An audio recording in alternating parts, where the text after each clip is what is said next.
Hello everyone.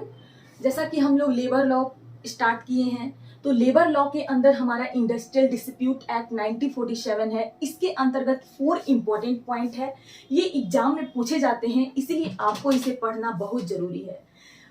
पहला हो जाता है स्ट्राइक, हड़ताल, लॉकआउट, तालाबंदी, ले ऑफ, जबरी छुट्टी एंड रिट्रेचमेंट, छटनी।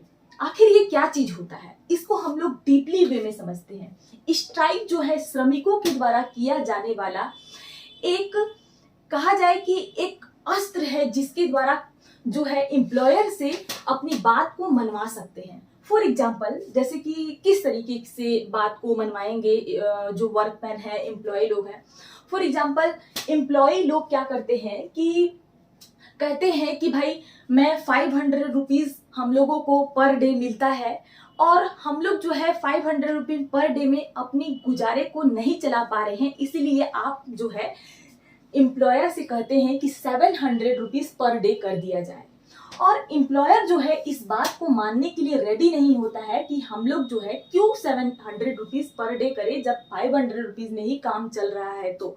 तो यहाँ पर एम्प्लॉय क्या करती है, सारे एम्प्लॉय मीन्स कि जितने भी एम्प्लॉय जो है इस ऑर्गेनाइजेशन या फिर इस जो इंडस्ट्री है इसके अंदर काम करते हैं, तो सारे एम्प्लॉय मिलकर स्ट्राइक कर देते हैं कि भाई न हम आपके इंडस्ट्री में आएंगे, और न ही आपका जो है इंडस्ट्री चलेगा, न ही आपका ऑर्गेनाइजेशन चलेगा, और न ही आपकी मिल चलेगी, और न ही कुछ उत्पादन होगा। तो यहाँ पर एम्प्लॉय के द्वारा किया जाने वाला हड़ताल है, जिससे कि एम्प्लॉयर से अपनी बात को मनवाने के लिए ऐसा काम किया जाता है श्रमिकों के द्वारा। ये तो हो गई स्ट्राइक की बात।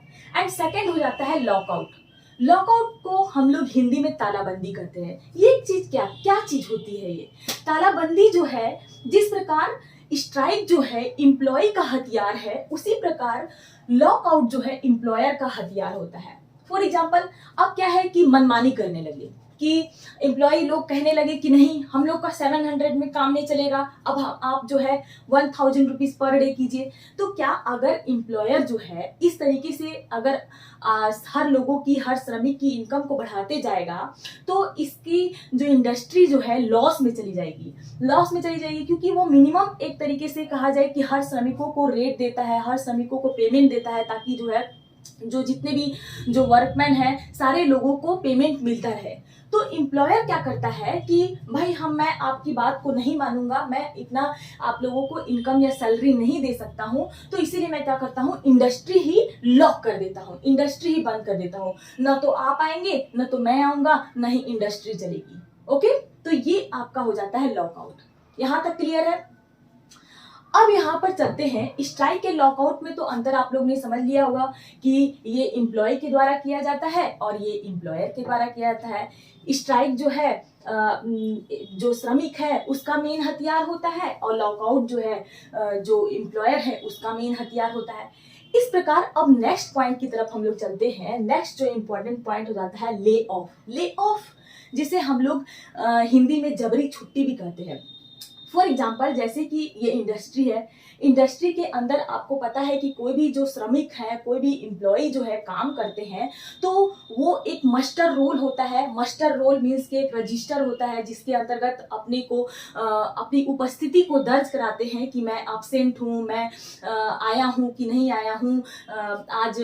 तो ये मस्टर रोल से क्या किया जाता है कि जो व्यक्ति है, जो श्रमिक है जहाँ काम कर रहे हैं, तो अगर ले ऑफ कर दिया गया एम्प्लॉयर के द्वारा, तो यहाँ पर जैसे कि ए व्यक्ति, बी व्यक्ति, सी व्यक्ति, डी व्यक्ति जो है आते हैं, तो इस कंडीशन में क्या किया जाएगा कि बी का नाम जो है मस्टर रोल से हटा दिया जाएगा, कि मीन्स ले ऑफ कर दिया गया, बी व्यक्ति को ले ऑफ कर दिया गया, मस्टर रोल से हटा दिया जाएगा। अब ऐसा नहीं कि कोई भी व्यक्ति को कभी भी हटा दिया जाए। यहाँ पर आपको जो है जो श्रमिक हैं उनको नोटिस देना पड़ेगा, एंड जो एप्रोप्रिएट गवर्नमेंट है उसको, उससे आपको जो है परमिशन लेनी पड़ेगी, और आपको जो है यहाँ पर परमिशन तो लेना पड़ा, इसके साथ साथ आपको कंपनसेशन भी देना पड़ेगा, 50% कंपनसेशन देना पड़ेगा जो 45 डेज है उसके अंतर्गत, क्योंकि 1 ईयर तक कोई भी व्यक्ति जो है, कोई भी श्रमिक जो है काम करता है तो अपने अपने खून पसीने हर चीज़ को लगा देता है। तो आप एक बैग से कोई भी व्यक्ति को, कोई भी श्रमिक को आप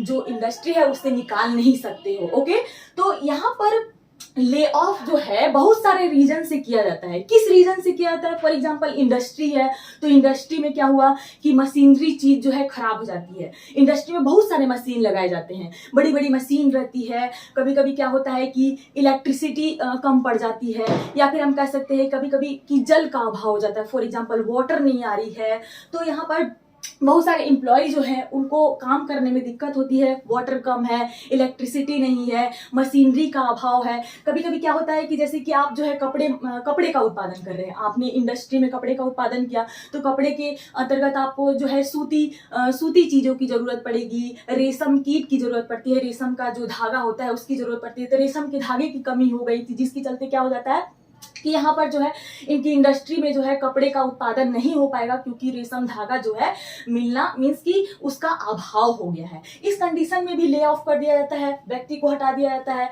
इस कंडीशन में भी इंडस्ट्री में ऐसी रीजन हो जाती है जिसकी वजह से जो श्रमिक है उसको ले ऑफ कर दिया जाता है, जबरी छुट्टी कर दी जाती है कि भाई मुझे आवश्यकता नहीं है, इलेक्ट्रिसिटी की कमी है, मशीन खराब हो गया है, तो आप जो है जबरदस्ती का क्यों आएंगे। तो यहाँ पर ये कंडीशन भी हो जाती है। या फिर हम कह सकते हैं कुछ जो है इंडिया में कुछ नेशनल इमरजेंसी आ जाती है, जिसकी वजह से क्या होता है कि नेशनल इमरजेंसी की वजह से बहुत सारी चीज़ों का अभाव हो जाता है। अभाव की कंडीशन में भी एम्प्लॉय लोग की ले ऑफ कर दिया जाता है, जबरी छुट्टी कर दिया जाता है। यहाँ तक क्लियर है? ओके, अब हम लोग चलते हैं नेक्स्ट हो जाता है रिट्रेंचमेंट, जिसे हम लोग छटनी कहते हैं। आपने जो है मैं 10 या 15 ईयर पहले की बात बता रही हूँ कि जेट एयरवेज जो कंपनी थी, जो एयरलाइंस था, उसके अंतर्गत उसकी जो कंपनी थी जेट एयरवेज जो एयरलाइंस था, वो बहुत ज़्यादा लॉस में जा रही थी, जिसकी वजह से जो विजय माल्या की कंपनी थी, आपको पता है कि अभी भगोड़ा घोषित है, उसको बहुत सारे लोगों के द्वारा लंदन में भाग के गया है, लाने की कोशिश की जा रही है, लेकिन वहीं पे वो भाग के पता नहीं कहाँ पे छुपा हुआ है। तो यहाँ पर जेट एयरवेज की कंपनी की तरफ से लॉस चली गई, जिसकी वजह से बहुत सारे जो कंपनी के अंदर जो एम्प्लॉय लोग काम करते थे उनको हटा दिया गया। फॉर एग्जाम्पल जैसे कि आपके उसके अंतर्गत पायलट हो गए एंड एयर होस्टेस हो गई, और जितने भी वर्कर्स लोग काम करते थे उन लोग को क्या कर दिया गया था? छटनी कर दी गई थी। किस रीजन से छटनी कर दी गई थी? क्योंकि कंपनी जो है लॉस में जा रही थी। इंडस्ट्री को घाटा हो रहा था। इंडस्ट्री जो है अपनी जो कंपनी है, अपनी कंपनी को चला नहीं पा रही थी। इस कंडीशन में भी छटनी कर दी जाती है एम्प्लॉय लोग की। यहाँ पर एम्प्लॉयर भी कुछ नहीं कर सकता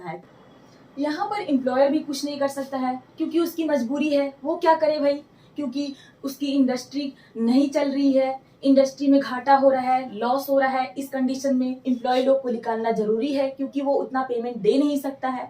तो ये हो जाता है आपका रिट्रेचमेंट। यहाँ पर नॉट इंक्लूडेड, यहाँ पर बहुत सारे जो पॉइंट है ये इंक्लूड नहीं है। For example voluntary retirement.